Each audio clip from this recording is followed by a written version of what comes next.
Hello and kumusta to everybody. We are once again out here to learn more about outdoor stuff, and for this episode we are going to learn about the simplest and easiest way to build a sturdy tarp shelter.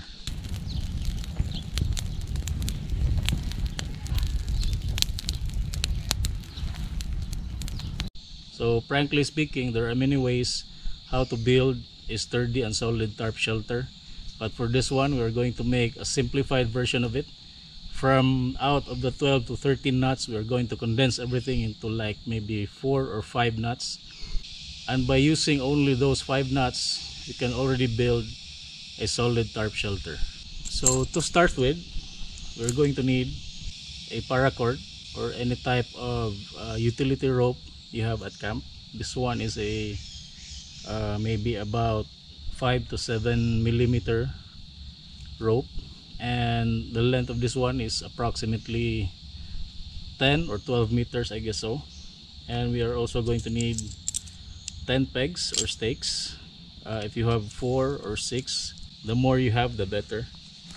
And for this demonstration I'm going to use a 10 by 10 tarp shelter or tarp. This is a Helleberg 10 by 10 tarp. I actually prefer having a 10 by 10 instead of the rectangular and hexagonal shaped ones. Okay, since we are going to condense our knots into fewer, like maybe around 4 or 5 knots, we're going to pick those knots that are very versatile and are commonly used around camp. So to start with, our knot number 1. So this knot is called the clove hitch. So this is one of the most popular knots you learn in the outdoors. Okay, so to make the clove hitch, if it's a close anchor point where you cannot insert a loop right away, let's say for example on this trunk, so we make the clove hitch like this.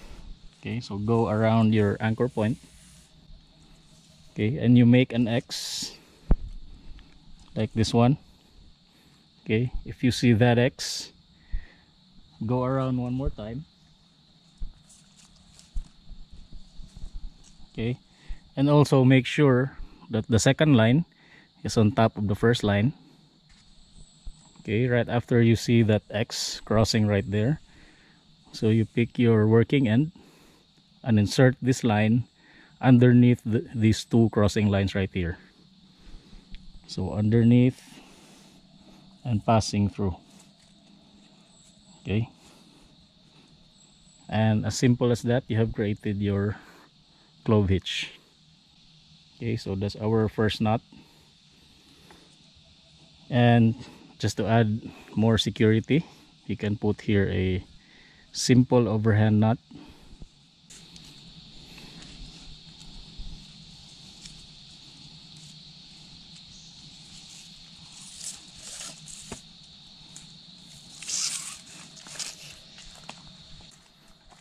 And for our second knot or knot number 2, we will use the square knot.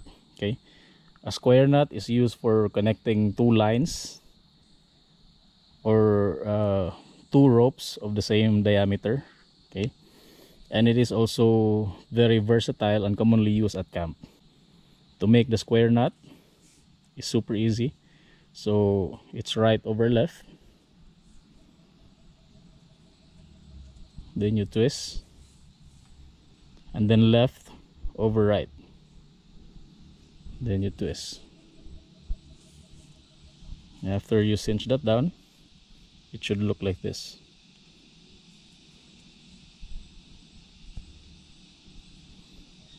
So that is our knot number 2. So right over left, then you twist, and then left over right, then you twist again.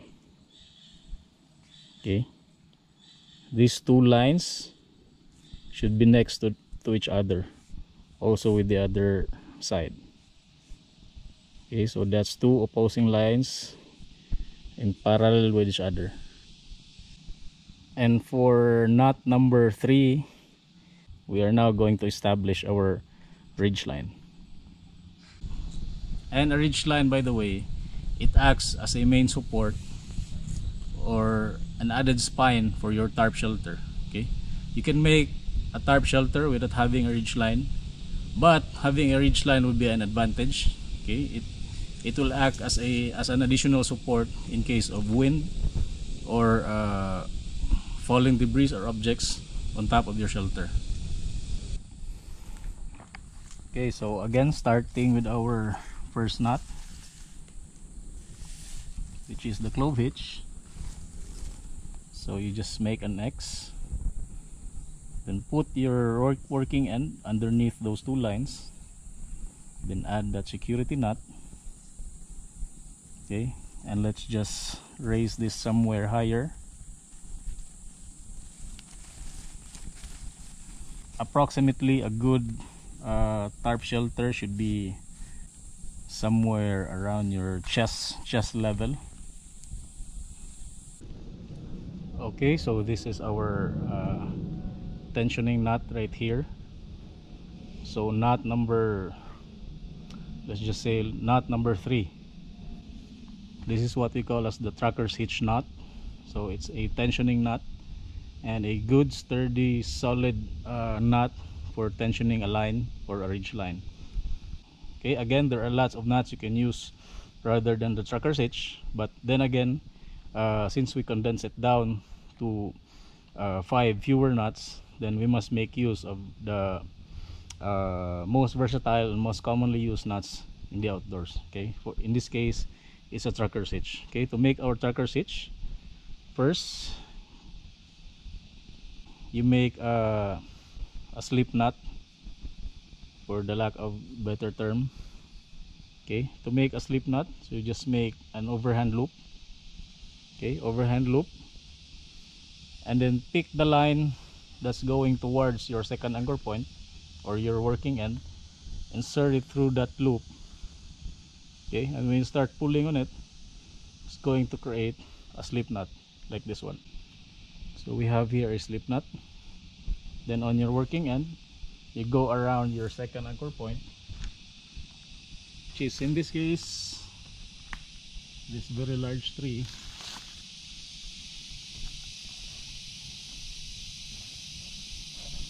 And then you insert this working end on that loop or slip loop that you have created. Okay, after inserting that one, when you start pulling on this line,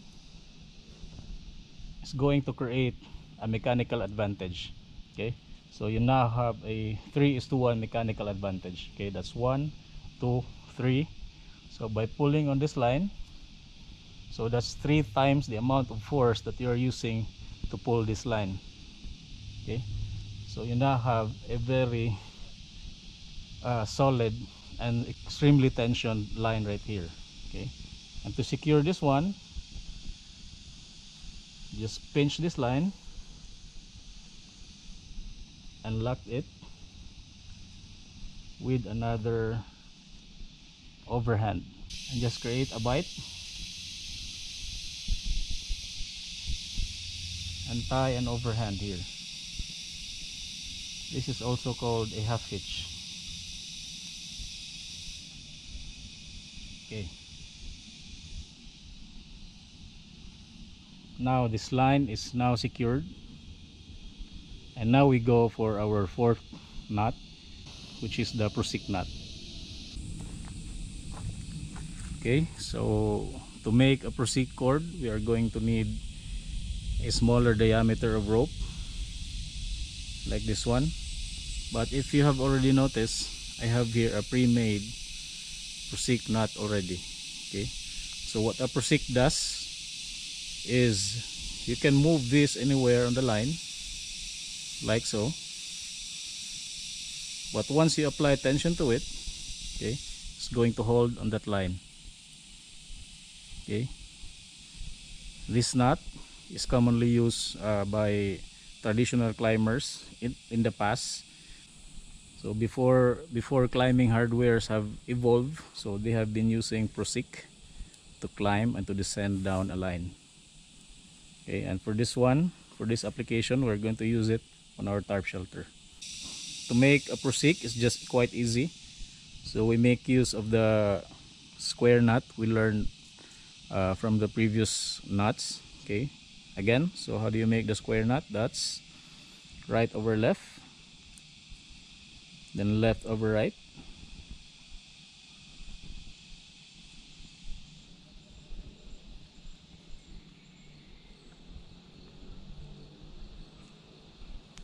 Okay, so it should look something like this. And when you have that loop right there, so it's just a small loop. Okay, what you're going to do next is you wrap this loop around your main line or your ridge line. Okay, so by wrapping, it's just as easy as this.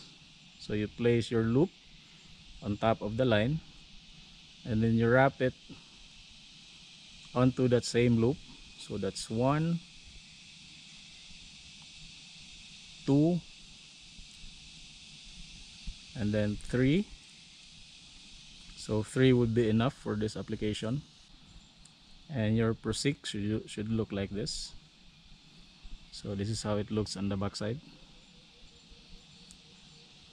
Okay, and make sure all of these lines are not entangled with each other. Okay, so again, you can move this anywhere, and once weight or tension is applied, it's going to hold onto that line. Okay, so that's a square knot, then a loop that is being used here as a prusik. Okay, there are many ways to make a prusik. Like for this one, I was using a fisherman's knot right here, and with this one, I'm just using a simple square knot. Okay, now we are ready to place our tarp on this line. So just a quick review of the knots before we proceed to installing, finally installing the tarp. So again, we have here the clove hitch, and it is secured with just an overhand knot.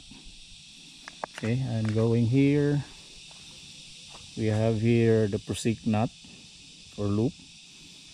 So we have here like 3 already. So that's number 3. And on our second anchor point, so we have here the tracker's hitch, and it is also secured by an overhand knot right here. In this case, it's just a half hitch, since we have used a bite to secure this line. Okay, so this is how it looks like. And right now we are ready to install our tarp. Okay, again, what I have here is a 10 by 10 feet or 10 by 10 foot tarp. And upon opening this one, maybe you notice that I have fixed lines here on the tie out.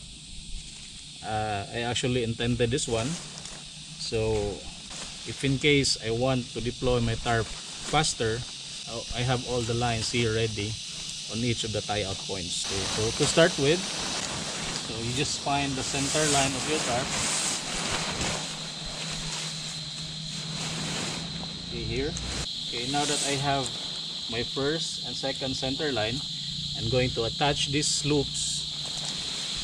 Okay, I'm going to attach these tie outs onto that prusik knot or loop right there. So just for a quick demonstration, how do I attach the prusik? So you insert this loop inside this tie out right here. Okay, and then you can easily make use of a stick or toggle, then insert it right onto that loop.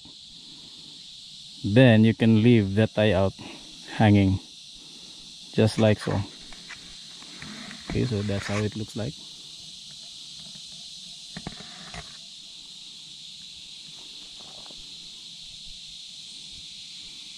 And we will do the same onto that other side.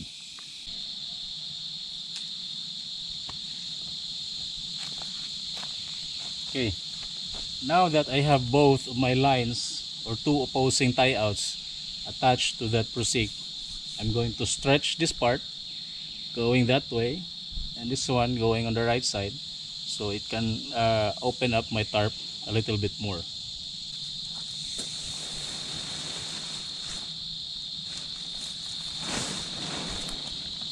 So again, we are taking advantage of the prusik loops that we have here on the line, so we can move it anywhere on the line, and by doing so also holds on to that position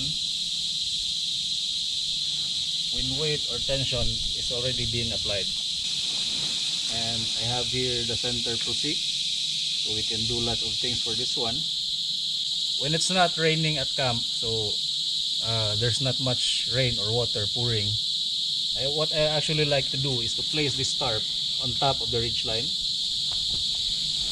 so I can use this line as an added support or an added spine on my tarp.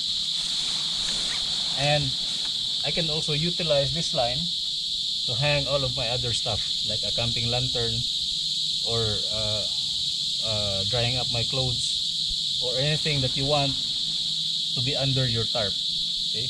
But if in case it's going to rain hard at camp and water is pouring down much heavier than the usual, what I like to do is I place my tarp underneath this ridge line, for the reason that water is going to travel here when it's going to rain hard, okay, and it's going to cause water to drip underneath your shelter system. Okay, so it's not a good idea to have your tarp over this line when it's pouring down rain really hard at camp. Okay, but in this case, since it's literally dry,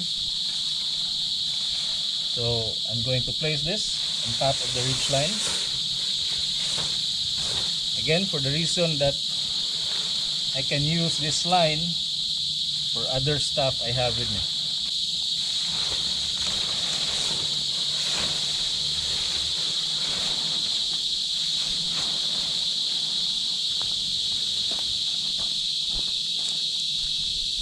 Okay, so this is just the ideal height for me, but if you want a tarp shelter that is somewhat higher, you can just easily raise your ridge line like this.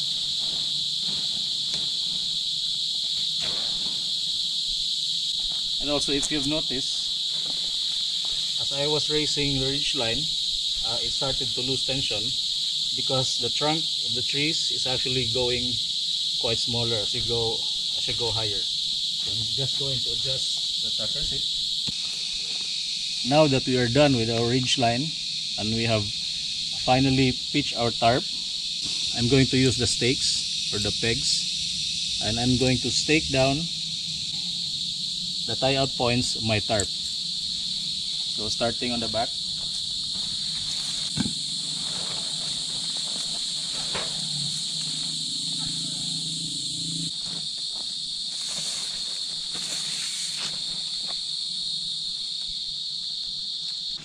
okay, and for our last and final knot before we finally finish up the shelter, so I'm using it on my tie-out points. So this knot is called the taut line hitch. So again, another commonly used knot at camp, so not just for shelters but for other applications as well. Just going to place my peg right here and then do a taut line hitch. So just a quick demo here on how do we tie the taut line hitch. Okay, so you go around your anchor point, okay, and you make this loop, this big loop right here. So just imagine this is a stake or peg or just another anchor point. Okay, and after you make that loop right there, okay, so inside of that loop you make 2 wraps on your working end. So that's 1, 2. Okay, and outside of that loop here on this line, you make 1 wrap. So that's 1.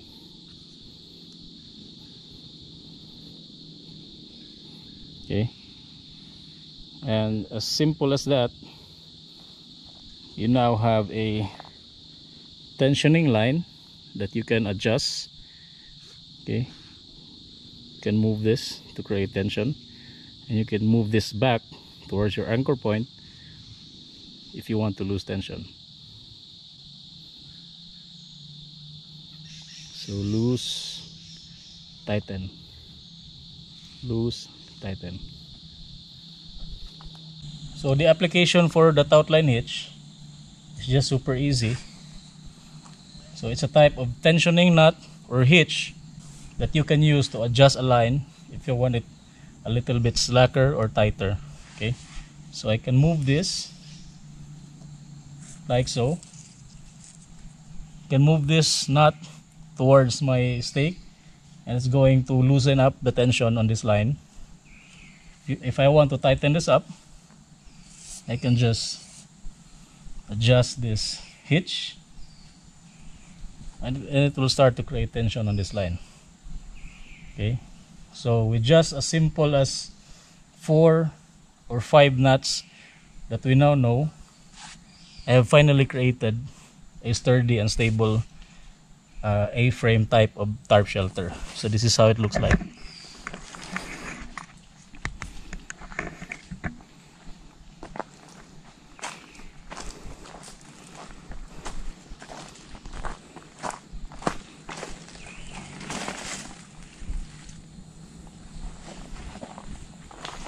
Let's go to the other side.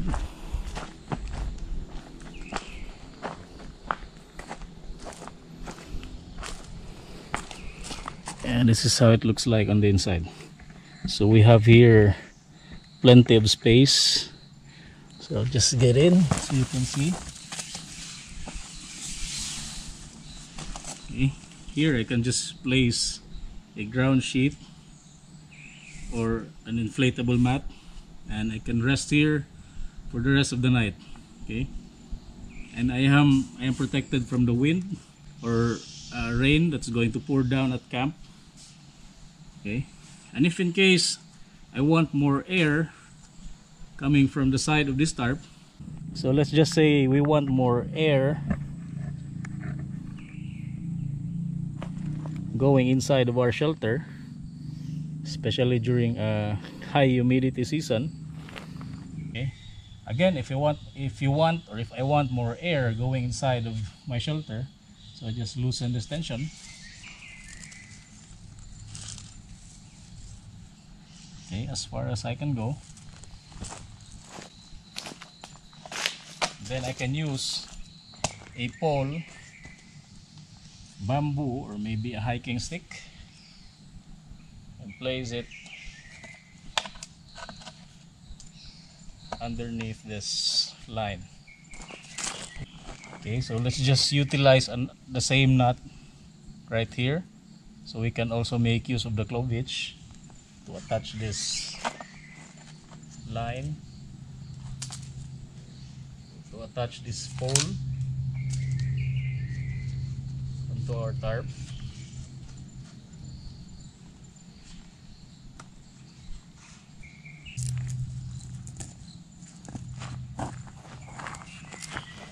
Okay, and let me just re-tighten my outline hitch right here.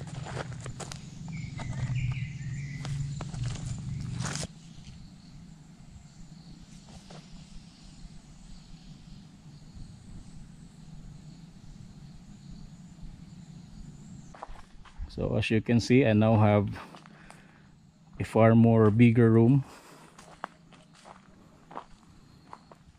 So here's just what I did. So that's another clove hitch going down this line. So that is the taut line. The same on the other side. So the center prusik that I did, so I can use this to hang stuff like a headlamp or a camping lantern that I can use here. See how much space we have here. Okay, so this is how much space we have right now.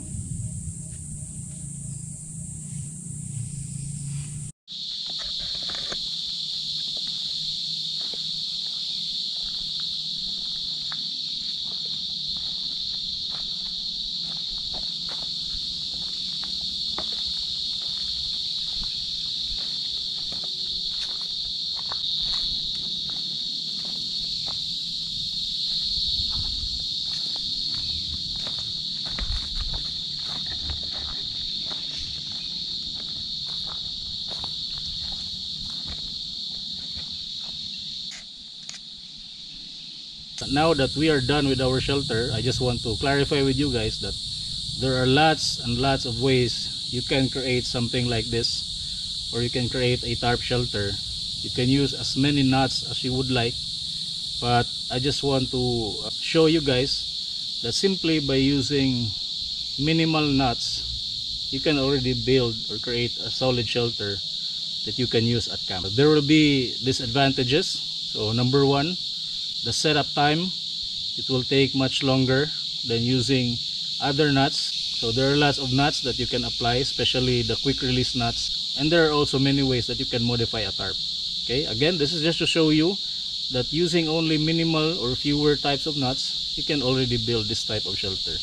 Okay, so maybe you have this question in mind. So what if you don't have these two trees standing on each side of the ridge line? So again, so by simply applying those nuts, you can make something like this. Just a pole or a bamboo, and use it as an anchor point on both sides. And on this side, just apply a tautline hitch or use a tracker's hitch on the other side. So it really takes a person's ingenuity on how he create things or make his life easier by being practical and by using the skills that he knows at camp. Okay, so I hope you guys learned something from this, and stay tuned for more outdoor videos, and see you on the next one.